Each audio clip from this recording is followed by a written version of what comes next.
It is a brand new episode of Gadget Nation with me, Adam Carruthers. Here I am in TGV Cinemas 1 Utama.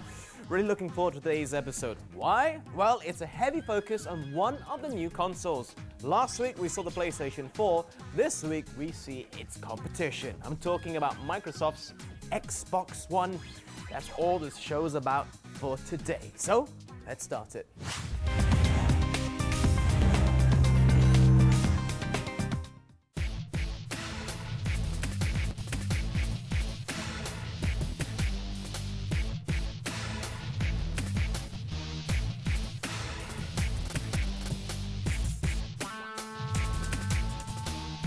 Uber is everyone's private driver. We're a technology company, and what we've done is we've developed an app for your iPhone or for your Android device. So you download the app onto your phone, you register, and once you registered, you can click a button and a car will magically show up to you within minutes. That car will take you where you want to go, and when you get to your destination, you just open the door and you get out of the car. That's it. You don't have to worry about payment because we have your payment on file, and you don't have to worry about safety because we've done the background checking of every driver. And if there's anything for any reason that's not good about your Uber experience, at the end of every ride, you as the rider get to rate your experience and put in a comment about it, and we read every single one of those comments. And so if there's anything that's slightly to your dissatisfaction, we guarantee we'll take care of it so that you're fully satisfied every single time.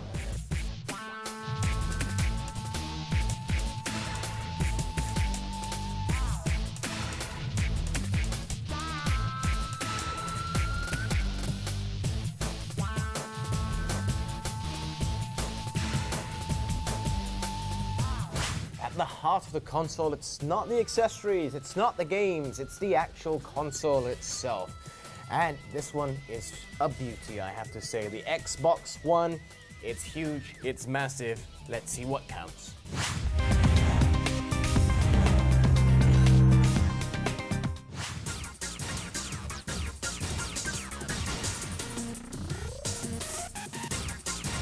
So there we have it. This, of course, is the Xbox One. Maybe it's a bit hard for you to tell on camera, but it is huge. It is massive. Now, before I start talking about what we have right there, let me just stress one thing. I've already reviewed the PlayStation 4 in a previous week. So, like when I did there, I will be comparing this to the PlayStation 4 because it's the only logical thing to do. I can't put this as a standalone device. Now, one of the key differences to our region here, specifically Malaysia, not even Southeast Asia, is that there is no official launch date for the Xbox One. This is going to be a lot harder to come by and most likely substantially more expensive than the PlayStation 4. But there's a reason for that. This is not the only thing that comes in the box. You will also get the Kinect 2.0, the new revised version. Now, I'll be talking about that later on, so I'm not going to get in depth about it right now. But let's just say, in my opinion, it is vastly better than the PlayStation 4 camera. I mean, it is so much bigger and there's a lot more you can do with it. It's so much more receptive. Now, the PlayStation 4 camera is an optional accessory. You can get it as a bundle pack as well. With Xbox One, you have to get the Kinect 2.0. So obviously, that's where the price difference lies. For the actual console, I guess there's not too much of a price difference. Okay, so now I've talked about the whole setup and stuff. Let's get into the nitty-gritty.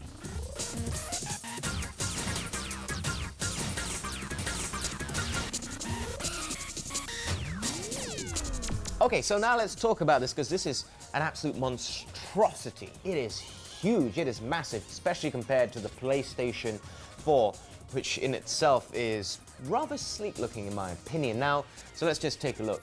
You may notice there's this glossy area here, which is a fingerprint magnet. You see my hand's just there and it's stuck. Then we've got this grill aspect. Now, not much in terms of buttons as you can see on the front. It's pretty much power on and disc eject. Now the power button, you probably find you won't be pressing much because the Kinect commands are really good in terms of turning it on.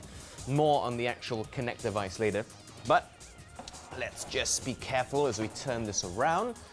As you can see right there, some ports. Now what's interesting is, of course, there's your usual ones.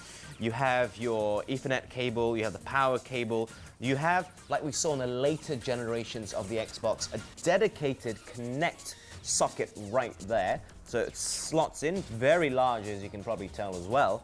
Now you may notice there's two HDMIs. There's an HDMI in, and there's also an HDMI out. Now obviously, HDMI out goes straight to whatever you have set up at home. It could be your TV or your amplifier. But what's interesting is having an HDMI in allows you to put in Apple TV. Or technically, you could even put in your Astro straight onto this and start viewing your satellite, etc. on your Xbox. Now you see what I mean? That they really are trying to make this a media center.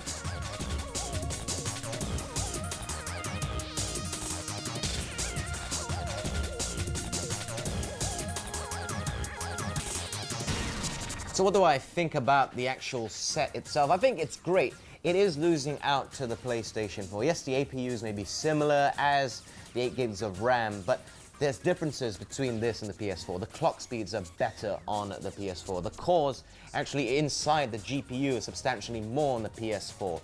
All of this added together ensures that in terms of gaming capabilities in the future, I would say you will probably find better graphics on the PlayStation 4. But again, if you're using a 46-inch TV or below, you're probably not really going to notice the difference. I mean, the output in this is already so high and it's already so crystal clear, and those next-gen exclusives like Rise really showcase what this can do. I'm just thinking more in the future that if Sony really pull out all the guns, could be a big difference. I mean, the next God of War could be absolutely stunning on the PlayStation 4. But again, this is all further down the line. We don't know how far the system can be pushed. Only time will tell. So I'm not going to predict too much at this point in time. So overall, this as a multimedia hub for your home is great. It's so easy to use. If you know a way to get Netflix onto your system, you're gonna absolutely love it. If you want to put in your Apple TV straight into this as opposed to your TV, it's great. That's what this is built for. That's why they put that HDMI slot there. Having the USB ports as well around the entire system, I haven't shown you, but it is on the sides as well, ensures that you can put in your external hard drive and expand the memory. Because I'll tell you what, some of these games are 20, 30 gigs, and of course there's a massive install now needed as well. So you're going to be very limited, say in the next year or so, on how many games you can install here. Obviously you can delete and reinstall, but who really wants to do that if you want to pick up a game straight away and start gaming like such? So in closing, I have to say Microsoft pulled out all the stops. I think fixing what was the big issue of the Xbox 360, which was the 3 rings of death, has been addressed here. They've ensured there's enough ventilation all around it. They've ensured that it's not going to be overtaxed. But again, I have to say, in terms of a gaming system, the PlayStation 4 wins out. Multimedia, it's this one.